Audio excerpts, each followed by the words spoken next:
Overall experience, I'm very much satisfied. Na-address po lahat ng issue ko sa hair. Highly recommended Touch of Brian. Dahil ang buhok kasi ng client natin guys is nagpa-highlight siya tapos na-appreciate niya lang sa una and then mga ilang weeks kasi na buong blonde siya at sumabog talaga. So nag-dry siya lalo hanggang sa nagiging parang orangey tapos nag-gold. So meron siyang iilan na white hair. Gusto niya ni ma'am is mabiblend yung white hair niya at the same time is makorek talaga yung pinaka hair color niya. Sobrang na-stress na kasi siya sa hair niya dahil lang beses daw pinatungan ng color pero ganito pa rin itsura. Tapos yun, hindi na talaga pantay at patchy-patchy na yung color niya. So nag-trim kami dahil gusto ni ma'am is ma-haircut din sa baba para naman matriman yung pinaka-dry. So ito yung sinasabi ko sa inyo na once na mag-highlights tayo is kailangan natin ng may pattern para once na bumalik yung client is meron tayong sundan kung paano natin i-highlights ulit.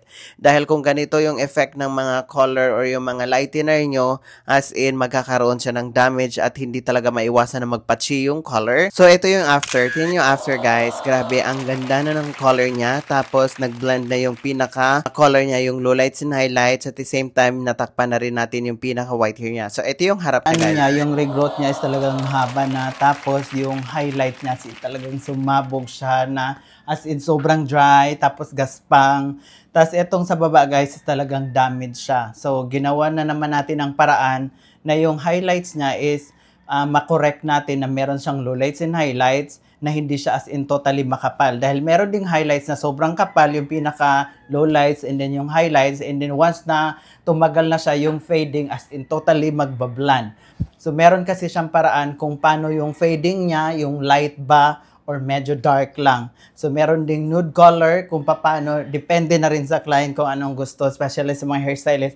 Magtanong talaga muna tayo na kung ano ba talaga ang gusto nila mangyari sa hair nila, magpa-color na into light na pag nag-fading or yung medyo darker konti. Kasi minsan, nag-e-expect yung client na yung ang hair nila is talagang ganun at ganun pa rin ang mangyayari, pero pag tumagal is talaga nagiging blonde na. So, i-explain din natin kung anong ilalagay natin.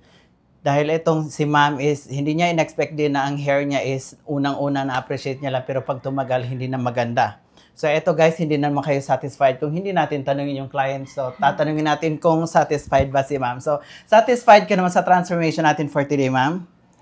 Overall experience, I'm very much satisfied. Na-address po lahat ng issue ko sa hair. Highly recommended Touch of Brian. Oh, thank you so much, ma'am. So, kailan ang balik niyo sa ano, ma'am? Australia. Sa Australia?